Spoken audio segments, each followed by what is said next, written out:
Greetings, Schaeffer Cox supporters. I'm going to read a letter from Schaeffer Cox.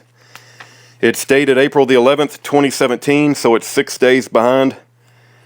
It's in regards to a Fulton discussion on Facebook that he published publicly. And so what I do is I take that and mail it to Schaeffer. Since it's a public posting on Facebook, I figure Schaeffer should know what that reprobate is saying about him. A few notes on the Fulton conversation with Judy and Aaron. Bill Fulton was drunk at Pike's. Les Zerby, myself, and Jeremy Baker were sober. I did not make a 4-hour pitch on how to start a war to go hurt people. I said the one thing no dictatorship can stand is to be exposed and made fun of. We have to turn them into a joke. That's what I said. It was Fulton who brought up serving warrants on government people. I didn't even know what serving warrants meant. I thought that was suing someone or serving process or something.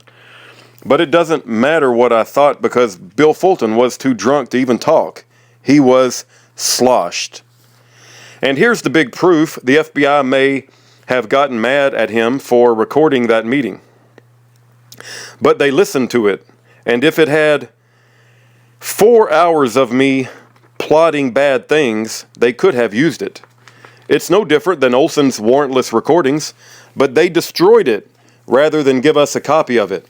The destruction of evidence is a crime. Why'd they do that?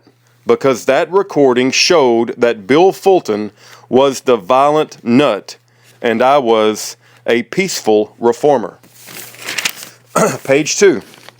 I was a peaceful reformer with good intentions for my country and goodwill for my fellow man. For a contemporaneous explanation of the meeting at Pike's, go listen to the audio from about February the 3rd, 2011 or February the 4th, 2011. I'm warning Lonnie and Olson to stay away from Fulton and Bennett in Anchorage when they go down to the militia summit. I tell the story of Pike's and how Les, Jeremy, and I don't remember anything even remotely close to let's go murder or kidnap people. Only drunk Bill Fulton was saying that.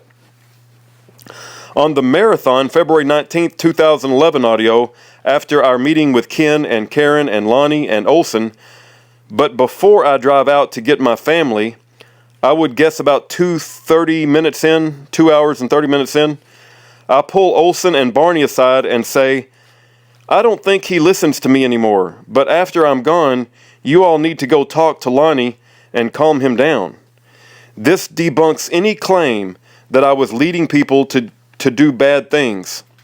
Also, see the pre-sentencing report objections. Page 3. I never pled insanity, okay? What happened was the shrink talked to me and wrote a report that said I have not reviewed the evidence in this case. With that said, all this stuff about threats from Fulton and MPs, military policemen, telling him about U.S. Marshals plotting to murder Cox sounds nuts. So either Cox is nuts or the government is totally out of control. I'll sum it up like this. Saying I'm crazy. Let me start that again. I'll sum it up like this. Saying I'm crazy is not a way to explain my actions. It's a way to avoid having to explain the FBI's actions. The state case was thrown out on a technicality. It was thrown out because the judge figured out it was all lies. He asked the prosecutors why, if Cox was plotting all this horrible stuff for all this time, and they had all these informants recording and documenting it all, why with all that so-called damning evidence, they didn't just bring some of it on down to the courthouse and get a warrant? Is it because you've been fishing illegally for 2 full years with no warrant and you still came up empty? Dismissed. Page 4.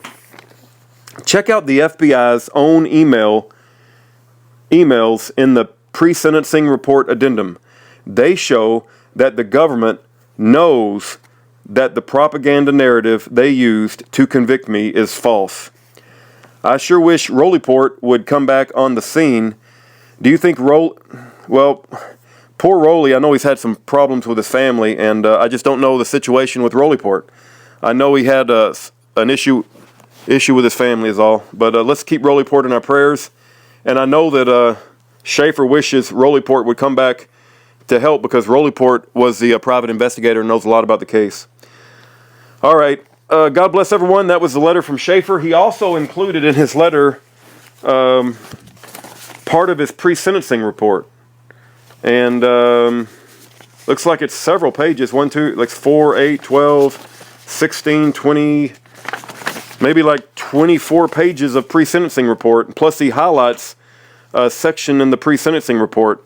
For those of you that have access to Pacer, it's Pacer document 535. So he highly recommends that. He even makes little notes in the side margin. I'll try to scan this and maybe publish it on Dropbox, and then put a link in the description bar so you guys can look at this. All right, God bless every one of you, and have a great day.